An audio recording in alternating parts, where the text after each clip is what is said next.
Dodge City. There ain't no better place for true hospitality.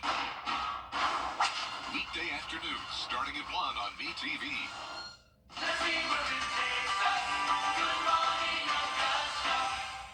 Weather headlines on News Channel 6. Brought to you by Nixon Roofing. Fire dangers continue as the dry weather persists. I'll let you know when we'll finally see some beneficial rain coming up. Right now on News Channel 6 at 4, an Augusta family loses everything in a house fire. How you can help. Plus, extending the reach to provide free medical supplies, what a new partnership means to local communities. And challenge accepted, the senior project at Midland Valley High School that's getting students set for college and encouraging them to take risks. Your News at 4 starts now. Live from Television Park, this is WJBF News Channel 6 at 4.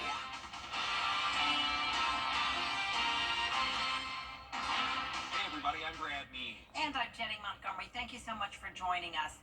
Coverage you can count on begins with an Augusta family in shock today after losing their home to a fire. It happened yesterday at a home on Marcella Avenue in Augusta. That's off Bobby Jones Expressway. Graham Lee spoke with the family today, and he is live from that house now with the story. Graham? Well, Brad, Jenny, you can see the damage behind me. The back porch is completely destroyed, and inside the house, it's even worse. It's been a whirlwind of a 24 hours for Jana Penrose and her family. She's a wife and mom to 4 kids, but she's also currently pregnant with baby number 5 coming on the way this coming August. Now, she said this all happened yesterday, as you mentioned. She told me she came back home around lunchtime to put her youngest daughter down for a nap, and when they woke up from that nap, the house was engulfed in smoke and flames. They believe the fire started on the back porch, but they still aren't even sure how it started. But Janet tells me this only adds to the heartbreak after their house also suffered damage from the hurricane just a few months ago. It's a lot. I told my mom the emotions of losing things, like with the hurricane we only had 6 months ago, those were high. The stuff we lost in that and the damage that we had done. But actually having to hear me say we literally lost everything is hard. So the Penrose are staying in a hotel for the time being, but the good news they tell me is that the outpouring of love from the community has been tremendous. Her brother Luke has set up a GoFundMe to help the family during this time, and if you'd like to contribute, we have a link to that in the next hour on our website, WJBF.com. Live in Augusta, Graham Lee, WJBF, News Channel 6. Graham, thank you so much. The Aiken County Sheriff's Office now needs your help to find a missing man. Robert Buggs was last seen leaving his home on Perry Lane in Sally, South Carolina on February 9th. Deputies say he was with an unidentified couple in a blue compact pickup truck.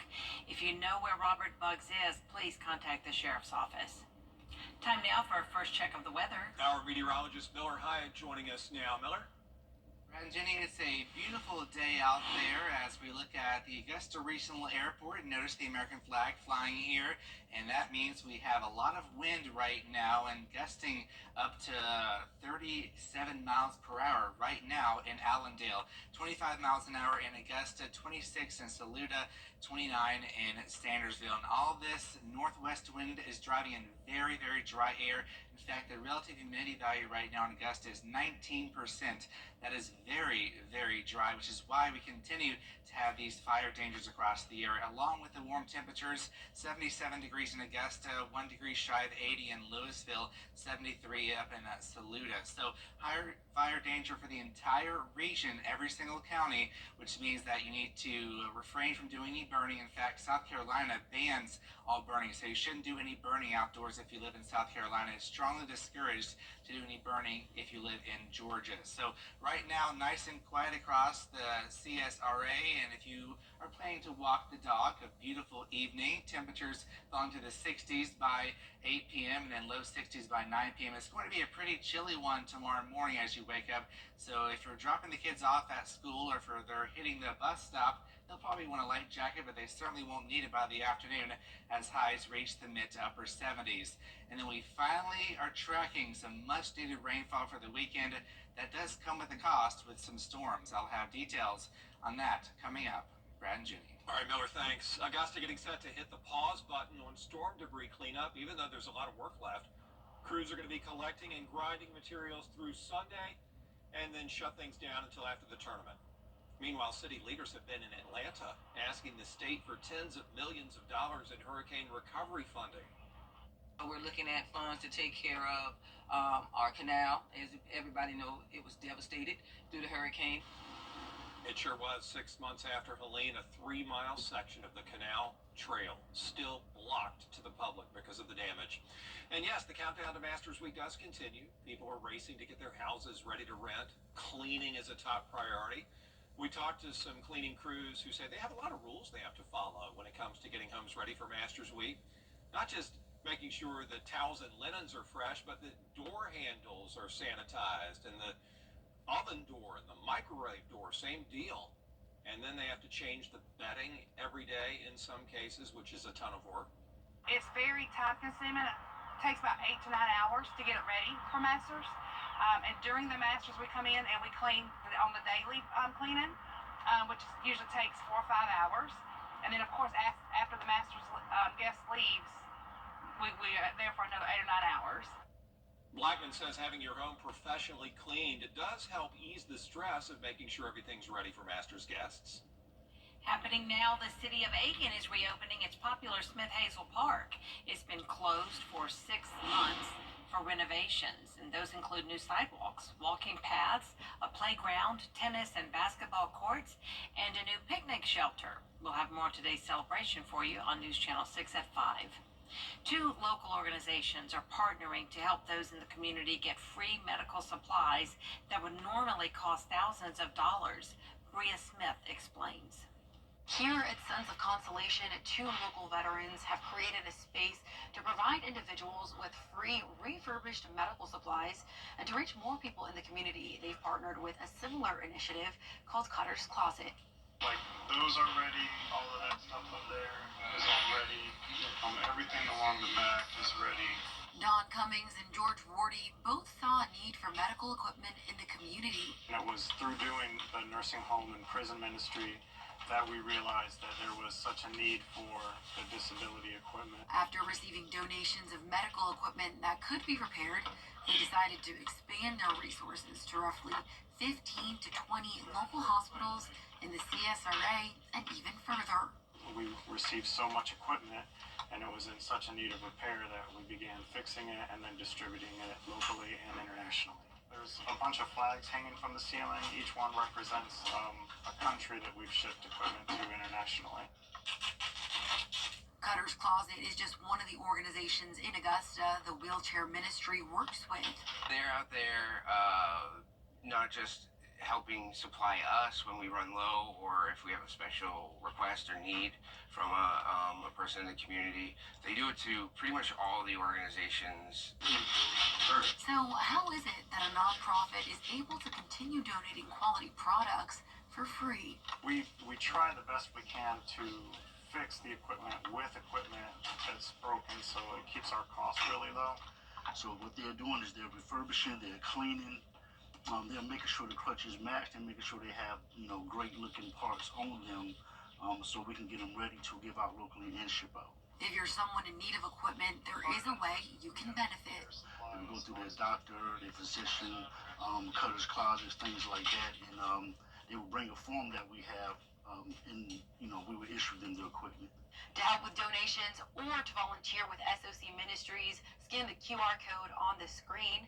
And more information on how to reach both organizations can be found at WJBF.com. In Augusta, Bria Smith, WJBF, News Channel 6. The Georgia Senate has passed a bill banning K-8 students from using phones or personal devices during school hours. Under the bill, students cannot access their personal devices at any time during the school day, but enforcement is up to local school districts. Exceptions are made for medical or intellectual disability needs. With a 54-2 vote, it now heads to Governor Brian Kemp's desk. Schools that have done this thus far have absolutely transformed. Kids are engaging, they're socializing, academic performance has gone up, public safety has increased, fewer fights, fewer bullying. So just excited to sponsor this legislation. The state of South Carolina also has a statewide ban on students having phones or personal devices out during the school day. School safety, the focus for leaders in Columbia County, where the Board of Education met to talk about it last night. The BOE chief of police says it is important to have school resource officers. They're state certified. They have full jurisdiction accredited by the state of Georgia.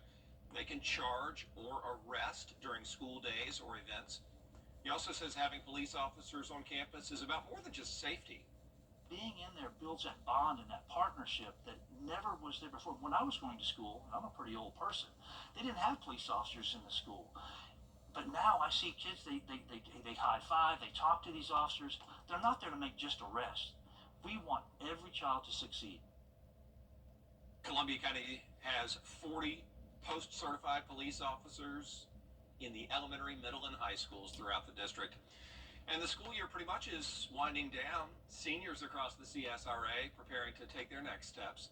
Kim Vickers takes us to one local high school that issued a huge challenge to its seniors.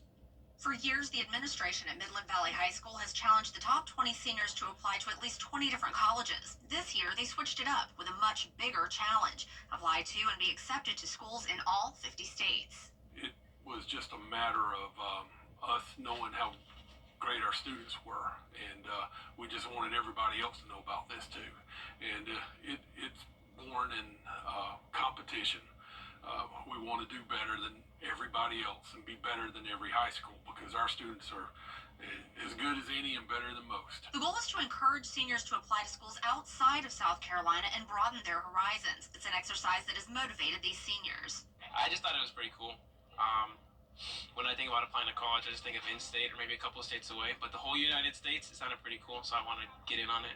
I would say thinking about the opportunities that are outside of state. You know, I know the state pretty well. I don't want to say I know everything, but pretty familiar with it. So seeing what's out there is kind of exciting and new. One senior has applied to and been accepted to schools in 18 states. She says the challenge and other tools available to seniors helped a lot in the application and decision process. Using the Common App, which we use here, it showed me different schools in different states, and like I was able to go and research them and see if that school possibly interests me, so then I could apply through these different states to get my opportunities brought in to see if I might want to go out of state. So far, Midland Valley seniors have been accepted to colleges in 48 out of 50 states. They're still waiting to hear from colleges in Idaho and Maryland. In Graniteville, Kim Vickers, WJBF, News Channel 6. Coming up, how everyone is getting in on celebrating women's sports. Plus, we're counting down to NASCAR weekend. Tara Hatney has it locked down when we come back. We continue to be under moderate drought conditions, but the good news is that we have some beneficial rain on the horizon to start the month of April. Health details coming up. ET and the code, and we'll give you an assessment of your roof for free. Today, we bring you the profile of a hero. Marine Private First Class Gomer Pyle. Heroes come in all shapes and sizes. But this hero is a musical Marine.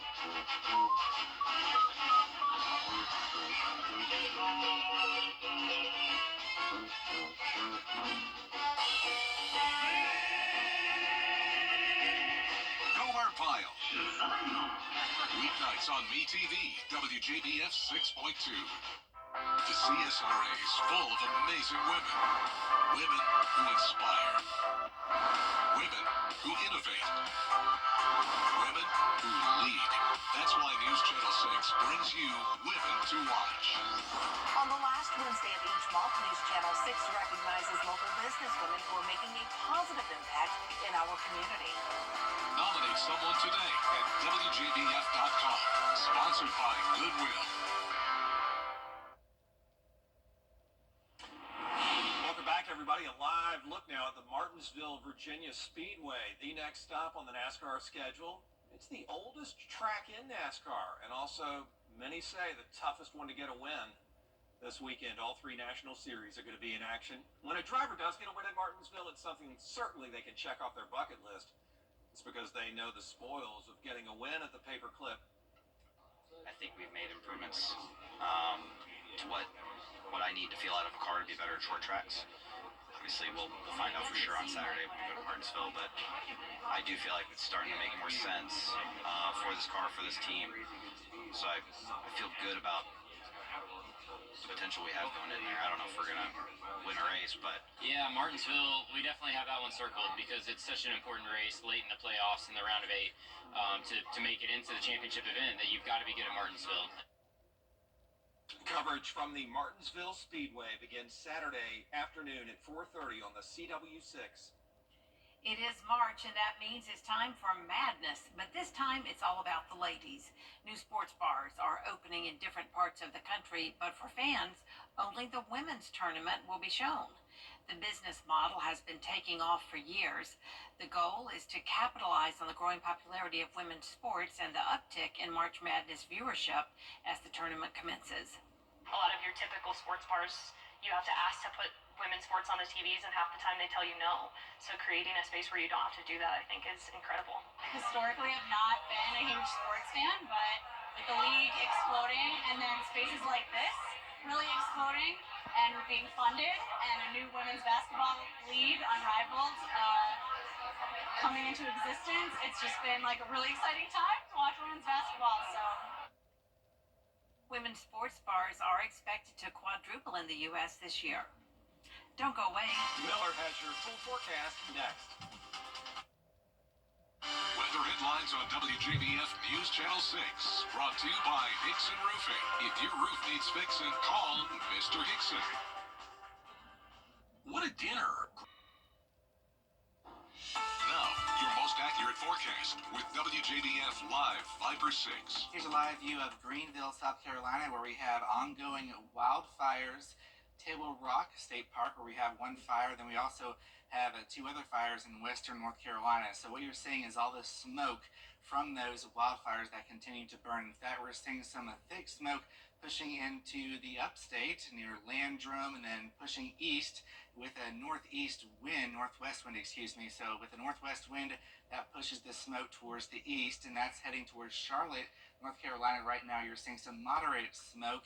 Thankfully, here in the CSRA, we don't have that thick smoke, but we are looking at some fires in our Georgia counties here. We still do have that fire danger, so please do not do any burning or anything that could spark a fire because it could spread easily due to all this dry air that we're seeing right now. And check out the humidity values right now, 23% in Augusta, 18% up in Greenville, 25% in Athens, 24% in Columbia. And check out these winds. This is really bringing in that smoke towards the upstate from that fire. Looking at our wind gusts right now here in Augusta at 31 miles per hour. Earlier, Greenville had close to 40 mile an hour wind gust, 30 mile per hour wind gust in Athens, 27 miles per hour in Macon. So temperature wise, nice and comfy, 77 degrees in Augusta, 77 in Macon, and then 74 degrees in Columbia. So high pressure continues to build on in, which means we continue to have this dry air stick around tomorrow, but then we have some changes as we go towards the weekend with some increase in clouds starting on Friday. So we're looking at plenty of sunshine tomorrow, 76. Notice the temperatures start to bump up to 83 on Friday, and then we get a noticeable increase of clouds on Saturday with highs around 81 degrees. And then Sunday comes our chance of beneficial rain. But in the meantime, high pressure is going to be scooting right in on Futurecast. It shows that directly overhead in North Carolina, and then we'll be on the backside of the high as we go towards Thursday evening, which means we have a southerly flow with some more moisture in the air arriving Friday, but no rain. That'll just help it become more saturated. We won't really have to deal with very dry air, especially going on into the weekend. Notice all this rainfall pushing towards us, and the rain eventually gets here Sunday, here 6 a.m. Showers, maybe some storms by the afternoon, very scattered in nature, so it's not going to be raining every minute, but you will need the rain gear. And then comes Monday, that's when we have to watch very closely for some storms that could potentially be strong to severe, and the Storm Prediction Center has already issued a slight risk of severe weather on Monday, but it's still too early to determine exactly what we're going to be seeing. But what we do know is we're going to be seeing some beneficial rain. In fact, the latest models have upped that rain total possibly between 1 to 2 inches of rainfall, and that will definitely be much needed. And that rain chance continues as we go into next week. Temperature wise, it's going to be very warm at temperatures in the 80s as we go on forward, and temperatures fall down to about 62 degrees at nighttime. So 10-day forecast shows beneficial rain next week, temperatures in the upper 80s late week. Brad and Jenny. All right, thanks so much, Miller. Coming up, why a cake maker wasn't able to solve the teen's birthday cake order. The case of the Rubik's Cube. Next. Oh, hold up. I think there's an issue with prompter. It says during the Rooms to Go anniversary sale, finance interest-free until January 2030. That cannot be right. It's right. We literally just went over this. You can finance anything from our Drew and Jonathan collection and pay 0 interest until 2030. That is a really long time. Have you now done the math? Yes, I have. Good. Yeah. Okay, all right, let's do this. Gosh. It's the Rooms to Go anniversary sale with interest-free financing until January 2030. But hurry, it ends soon. It's a business law firm. Whether just a repair needs to be made or a full roof replacement. I'm David Hickson, and if your roof needs fixing, call Mr. Hickson. Whether you are an equestrian, outdoor enthusiast, or want to experience something new, come see the 109th Annual Aiken Horse Show from March 28th through March 30th in Hitchcock Woods. Bring your own picnic lunch, visit concessions, or reserve a ticket for a catered lunch to watch the show in the Hitchcock tent. The Aiken Horse Show is the signature fundraising event for the Hitchcock Woods Foundation, retaining its rustic charm as one of the foremost equestrian competitions in Aiken. Come join us and have fun enjoying this century-old Aiken tradition.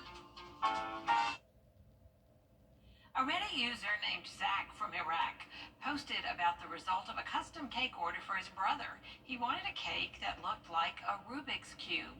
Instead of using the standard 6 colors in a Rubik's Cube, though, the baker went with only 2, placing the squares seemingly in a random pattern, not looking like a Rubik's Cube. No, this is not what I pictured when I saw this story on paper. Zach paid about $40 US for that cake, and the baker said, look, this was our bad. Zach from Iraq said it still tasted pretty good. You know what it looks like? What? Remember those gums? I don't know what they were called, but they were squares like that, and they would burst in your mouth. They had little flecks on the outside. Is that what it is? Icebreakers? I know the mints kind of of that. reminds me more of that. But yeah. I don't read Rubik's Cube there. There is more coverage you can count on coming up at 4:30. We do hope you'll stay with us, including the nation's highest court, siding with the Biden administration on a rule about certain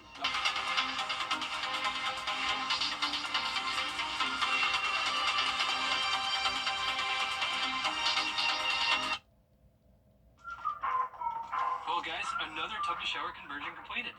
Y'all, what are we going to do with all these old tubs? I have an idea.